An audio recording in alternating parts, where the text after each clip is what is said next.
everybody, it's Mandy with Emotions by Design. I would like to share with you a few things that I have done to help me heal from trauma.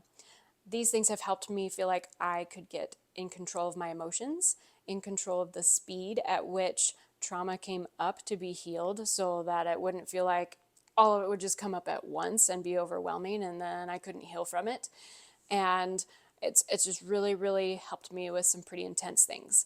Now, for those of you who subscribe to our weekly newsletter, I said I would be sharing 3 things, but I actually had a big aha this morning that pulls all of this together. So I'm going to throw in a bonus at the end of the video of a 4th way that kind of ties all of this together. So make sure that you keep watching till the end. All right, so let's dig in.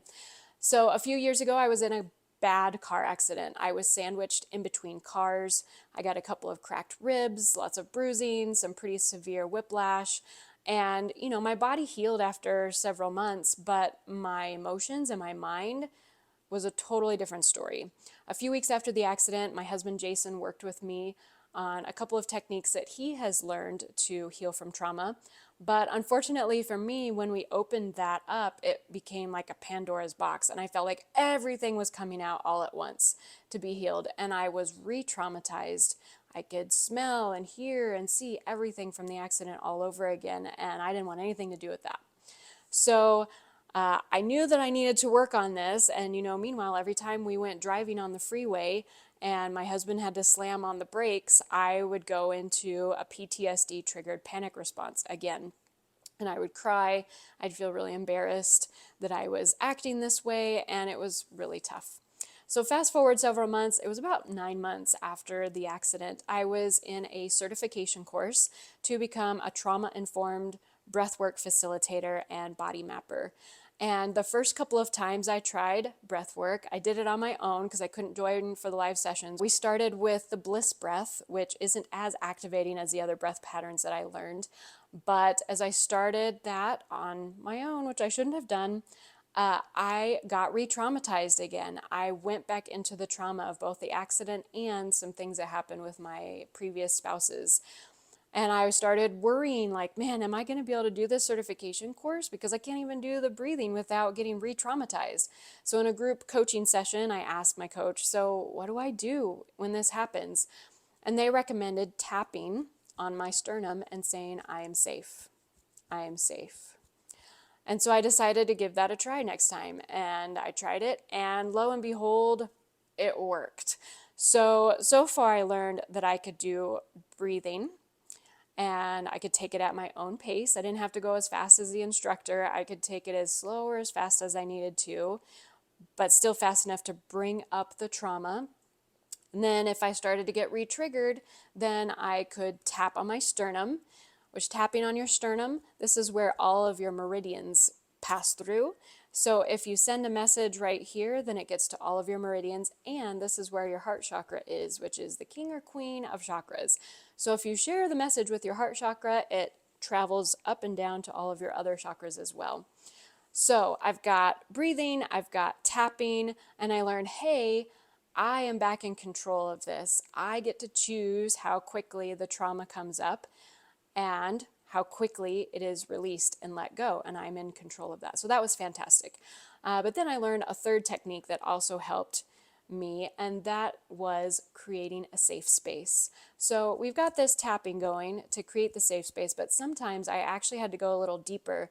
And another mentor of mine encouraged me to create my own secret garden. And so at the time, that was this beautiful place I used to hike to all the time that had a waterfall across the way and birds and trees, and it was just beautiful. So to create this safe space for me, I would go into my mind into that safe space. If you have a hard time with visualization, you can try just describing this safe space, the secret garden that you create for yourself. This morning, I had this huge aha. So here's your 4th thing to help with healing from trauma.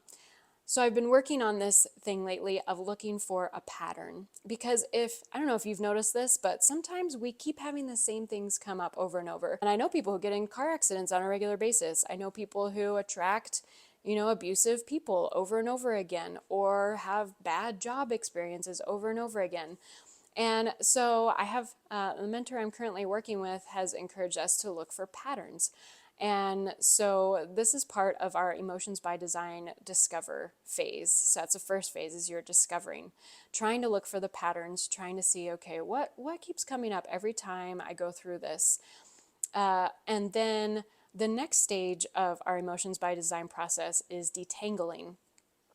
And so this morning, I was setting the stage and using techniques to try and figure out, why have I been experiencing anxiety related to travel for the last couple of years? It's gotten so bad that I had to cancel my last trip because I was just an emotional mess and I couldn't even make it to the airport.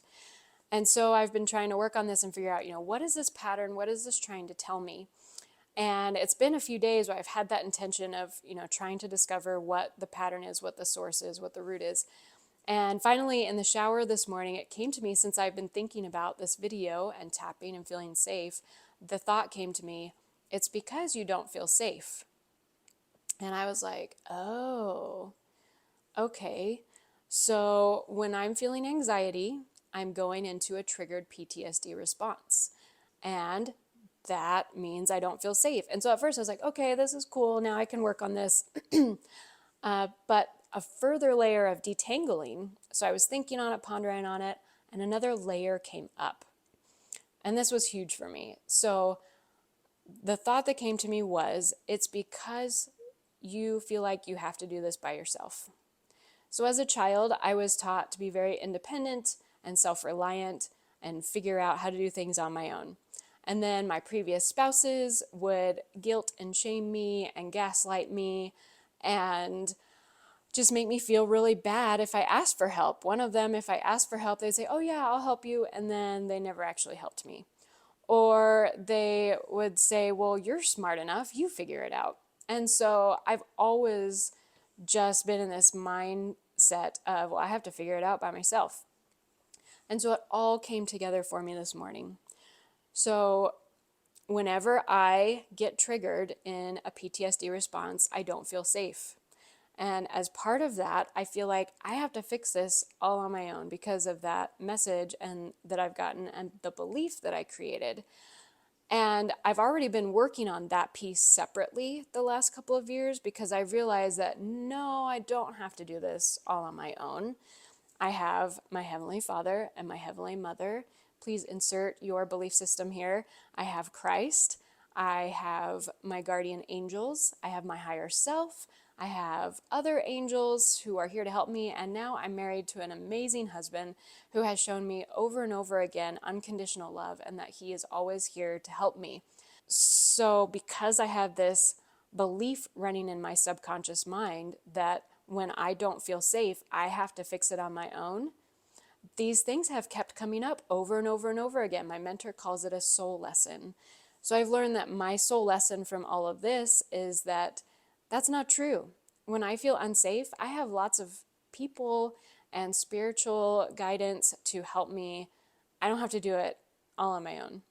So now that I've learned this, now that I've discovered this, I feel like I can finally close the book on this thing that keeps coming up for me, this thing that keeps happening. I can heal from the trauma. I can put it behind me, finally, and let it go and look forward to a better experience. Again, our Emotions by Design process: discover, detangle, detach. I'm detaching from the past and from the things that no longer serve me. And then design is our final phase. So now I get to design my experience. I get to design what I experience, what I feel, what I go through when I'm driving a car on the freeway. I get to design my experience when I'm getting ready to go travel and have amazing adventures because I'm an adventurous person and I like to have adventures.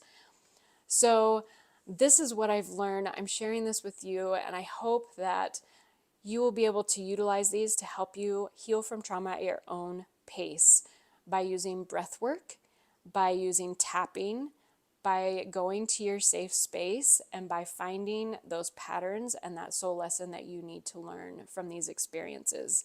Now, if you are interested in doing a breathwork session with me, please go to our website, emotionsbydesign.me, and schedule a consult call with me, and I'm happy to set that up with you because, again, this is a tool that I found most helpful to heal from these kinds of things, and I'd love to share that with you. So I'm sending you love and light on your healing journey, and I hope this has helped. Have an awesome day.